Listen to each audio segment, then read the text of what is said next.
تو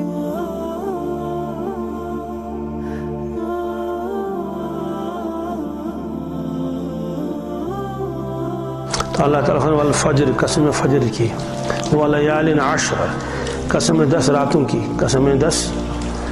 مفسرین کرام نے اس کے بارے میں مختلف اقوال بیان فرمائے ہیں، لیکن راجح قول یہ ہے یہاں مراد ہے ذی الحجہ کی 10 راتیں، ذی الحجہ کی ان راتوں کی قسم اللہ تعالیٰ نے کہی ہے۔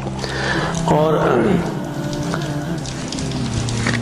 ان راتوں کے علاوہ ان کے دنوں کی بھی فضیلت ہے۔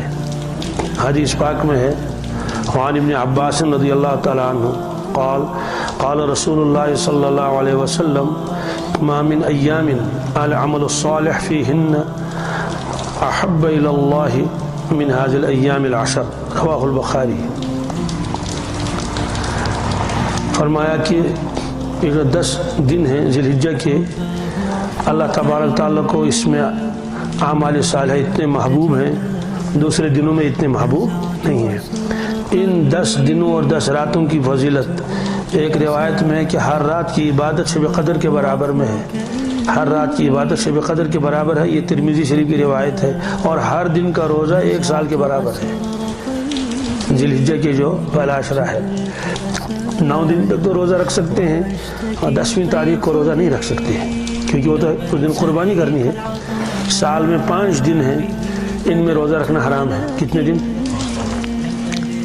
ایک تو پہلی شوال کی پہلی تاریخ، اس میں گویا کہ اللہ تعالیٰ دعوت فرماتے ہیں کہ رمضان ختم ہو گیا اس لیے آپ جو ہے وہ آپ افطار کر لو، دن میں کھا لو کچھ۔ ہاں دوسرے شوال سے آپ روزہ رکھنا چاہیں رکھ سکتے ہیں، لیکن پہلے شوال کو نہیں۔ ایک دن تو یہ ہے۔ دوسرا ذی الحجہ کے 4 دن، کتنے؟ ذی الحجہ کے 4 دن ہیں، ان کو ایام تشریق بھی کہتے ہیں۔ تو اس میں ایک تو ہوتا ہے 10 ذی الحجہ، 11 12، ان میں تو قربانی بھی ہوتی ہے اور ان میں روزہ رکھنا بھی کیا ہے؟ ممنوع ہے۔ اس کے بعد 13 ذی الحجہ، وہ بھی چونکہ ایام تشریق کے ساتھ شامل ہے اس لیے 13 ذی الحجہ کو بھی روزہ نہیں رکھ سکتے ہیں۔ کل ملا کر 5 دن ہو گئے کیا؟ اور یہ جو 4 دن ہیں ایام تشریق کے، ان کے شروع میں اور 1 دن بڑھا دیجئے 9 ذی الحجہ کا، اس میں تکبیر تشریق پڑھنی پڑتی ہے فجر کی نماز کے بعد۔ سلام پھیر لیا تو چاہے انفرادی نماز ہو یا اجتماعی ہو، منفرد ہو، تو وہ پڑھے گا زور سے اللہ اکبر لا الہ الا اللہ واللہ اکبر اللہ اکبر وللہ الحمد۔ یہ ہر مسلمان پر جو بھی نماز پڑھے گا اس پر واجب ہے، اس پر زور سے پڑھنا۔ خواتین آہستہ پڑھ لیں گی۔ یہ 23 نمازیں آئیں گی، کتنی؟ 9 ذی الحجہ کی 5، 10 کی کتنے ہو گئی؟ 10، 11 کی 5 اور 12 کی 5 20، اور 13 کی 3 نمازیں عصر سمیت، عصر۔ تو یہ کل 23 نمازیں ہیں۔ ان نمازوں کے بعد تکبیر تشریق 1 مرتبہ پڑھنا واجب ہے زور سے، چاہے اکیلے نماز پڑھے آدمی چاہے جماعت کے ساتھ۔ حتیٰ کہ اگر کسی کی رکعت چھوٹ گئی ہے، ظہر میں آپ کی 2 رکعتیں چھوٹ گئیں، بھائی امام صاحب نے سلام پھیر لیا، مقتدی نے سلام پھیر لیا اور وہ زور سے پڑھ لیں گے اللہ اکبر لا الہ الا اللہ واللہ اکبر اللہ اکبر الحمد۔ سوال ہے کہ آپ تو ان کے ساتھ نہیں پڑھ سکتے ہیں، اسی کہ آپ کی 2 رکعتیں چھوٹ گئی ہیں نا، آپ تو اپنی رکعتوں کو پورے کرنے کے لیے کھڑے ہو گئے، لیکن جب آپ اپنی سلام پھیریں گے تو آپ کے اوپر بھی واجب ہے آپ زور سے پڑھ لیں تکبیر تشریق۔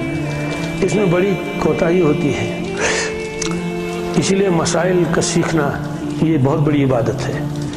ایک روایت میں ہے اللہ کے نبی صلی اللہ علیہ وسلم نے حضرت ابو ہریرہ رضی اللہ تعالیٰ عنہ سے فرمایا، ابو ہریرہ اگر تم دین کا شریعت کا ایک مسئلہ سیکھو، ایک مسئلہ، اور اس وقت اس پر عمل کرنا ممکن نہ ہو، کیا اس وقت اس پر عمل کرنا؟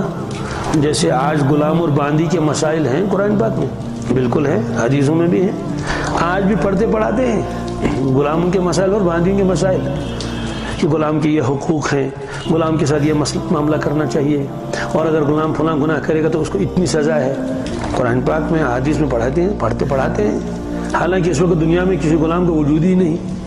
تو فرمایا کہ اگر اس مسئلے کے اوپر عمل کرنا ناممکن ہو، کیا ہو، عمل ہی نہیں کر سکتے اس پر، پھر بھی آپ کو ایک مسئلہ سیکھنے میں 1000 نفل رکعت پڑھنے کا ثواب ملے گا. کتنا؟ 1000 نفل رکعت پڑھنے میں جتنا ثواب ہے اتنا ثواب آپ کو ملے گا وہ ایک مسئلہ سیکھنے میں. اب اندازہ لگائیے اگر وہ مسئلہ ایسا ہے جس پر عمل کرنا ہے، جیسے ابھی آپ قربانی کریں گے اس پر عمل کرنا ہے، جیسے میں نے ابھی بتایا تکبیر تشریق، اور جب وہ دن آئیں گے تو عمل تو کرنا ہی پڑے گا. اس پر کتنا ثواب ہوگا؟ بہت ثواب. اس لیے لوگ مسئلے مسائل کی طرف کم دھیان دیتے ہیں، اس کو سمجھتے ہیں کوئی زیادہ ضروری نہیں ہے. تو جب علم ہوگا تبھی تو عمل کرے گا. وہ روایت آپ حضرات کو خوب معلوم ہے کہ نبی کریم صلی اللہ علیہ وسلم مسجد شریف میں تشریف لائے، 2 جماعتیں تھیں، ایک جماعت ادھر کو تھی، ایک جماعت ادھر کو تھی، حلقہ بنائے ہوئے، ایک جماعت ادھر کو تھی، دعا مانگ رہی تھی اور اپنے تسبیحات پورے کر رہے تھے. وہ دونوں کی طرف آپ نے نظر ڈالی. دوسری جماعت جو اس میں سیکھنے سکھانے کا عمل تھا، مسائل سکھائے جا رہے تھے، قرآن پاک سکھایا جا رہا تھا، تعلیم کی جا رہی تھی، مطلب علمی مجلس تھی. یہ ایک عبادت والی مجلس تھی، ذکر و اذکار کی اور دعاؤں کی، اور یہ علمی مجلس تھی. آپ نے فرمایا یہ بھی خیر پر ہے، یہ بھی خیر پر ہے. یعنی آپ نے نہیں فرمایا یہ غلط کریں، آپ نے فرمایا یہ بھی خیر ہے. کیا ہے؟ دیکھیے عبادت میں لگے ہوئے ہیں، اللہ تعالیٰ سے مانگنے لگے ہوئے ہیں اور اپنے تسبیحات پورے کر رہے ہیں، دونوں خیر ہیں. البتہ آ کے یہاں تشریف رکھا جہاں تعلیم و تعلم ہو رہا تھا، فرمایا کہ البتہ میں بیٹھوں گا ان میں. کیوں؟ بعثت معلما، مجھے اللہ تبارک تعالیٰ نے معلم بنا کر بھیجا ہے. اصل میرا کام تو ہے امت کو سکھانا. ہاں عبادت بھی کرتے تھے آپ اور امت سے زیادہ کرتے تھے، لیکن فرمایا اصل تو میں معلم ہوں، اصل تو میں. اس لیے یہ مسائل جو ہیں امت کے سامنے آنے چاہیے. ابھی چند دن پہلے ہمارے ایک بزرگ نے اسے انٹرنیٹ سے وہ نکالا کہ پورا بایو ڈاٹا اور تفصیل کہ اس وقت جو ہے 26 لاکھ طلبہ پڑھتے ہیں اسکولوں میں اور کالجوں میں، ہائی اسکول اور کتنے 26 لاکھ. وہ اصل میں کسی نے کہا تھا کہ مدرسوں سے نکلنے والے بیکار ہوتے ہیں زیادہ، یہ بہت نکلتے ہیں وہاں سے، اس لیے جب کوئی کام نہیں تو پھر پتھراؤ کرتے ہیں، وہ کرتے ہیں، یہ کرتے ہیں. وہ کہنا چاہتے تھے کہ مدرسوں کے اوپر خاص نظر رکھنی چاہیے اور یہی وہ ہے.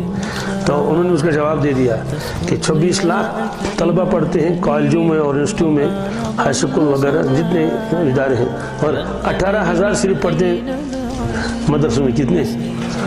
کیا پورا دیکھو کہ یہ 18,000 ہیں جنہوں نے اس سال ایگزام دے دیا رابطے کے تحت، اور آپ کی 26 لاکھ ہیں، آپ کی 26. ہمیں یہ نہیں دیکھنا، ہمیں دوسری بات دیکھنی ہے کہ یہ جو 18,000 مدرسوں میں پڑھتے ہیں تو ظاہر سی بات ہے تو علمی تو پڑھتے ہیں، علمی دین پڑھ لیتے ہیں بھائی، ان کے پاس تو ہے مسائل حلال اور حرام اور دوسری قرآن پاک کا پڑھنا، حدیث کا مسئلے مسائل واجبات یہ سب. لیکن وہ جو 26 لاکھ پڑھتے ہیں ان کے علمی دین کا کیا ہمارے پاس وہ ذریعہ ہے؟ کوئی ذریعہ نہیں سوائے اس کے کہ ان کو جمع کر لیا جائے، مجلسیں قائم کی جائیں اور مکاتب صبح شام بنائے جائیں. ان کو بھائی 1 گھنٹہ صبح ہمارے پاس دے دو، 1 گھنٹہ صبح ہمارے پاس دے دو، آدھا گھنٹہ شام کو دے دو. اس لیے کہ جن کالجوں میں آپ پڑھ لیتے ہیں وہاں قال اللہ قال رسول اللہ صلی اللہ علیہ وسلم کا کوئی چپٹر نہیں ہے، وہاں والدین کے حقوق بیان نہیں کیے جاتے ہیں، وہاں تقوی اور پرہیزگاری اور آخرت اور توحید اور رسالت اور معاد کا کوئی چپٹر ہی نہیں، کوئی کتاب ہی نہیں ہے. میرے بچپن میں تھی مبادی دینیات، کیا یہ تھا مبادی دینیات پڑھاتے تھے، اور اس طرح کی کچھ اور کتابیں تھیں، وہ تو سب پھر سلیبس سے اس کو نکال دیا گیا. تو یہ ہے کہ مسائل معلوم نہیں ہوتے ہیں، اس لیے آدمی عمل کیسے کرے گا جب مسئلہ ہی پتہ نہیں ہے. یہ میں نے اس لیے بتا دیا کہ سلام پھیرنے کے بعد کیا اس شخص کو جس کی رکعت چھوٹ گئی تھی 1 یا 2، تو جب وہ اپنی سلام پھیر لے گا اس پر واجب ہے کہ وہ زور سے تکبیر تشریق کہے، اللہ اکبر اللہ اکبر لا الہ الا اللہ واللہ اکبر اللہ اکبر وللہ الحمد. اب اجتماعی تو ہم پڑھ لیتے ہیں، بھائی امام صاحب نے بھی پڑھ لیا اور مسجد والوں نے پڑھ لیا، ہم نے بھی پڑھ لیا، لیکن جب ہماری نماز رکعت چھوٹ جاتی ہے اس وقت دیکھنا ہے کہ ہم نے پڑھا یا نہیں پڑھا، تو دھیان ہی نہیں جاتا اس کی طرف۔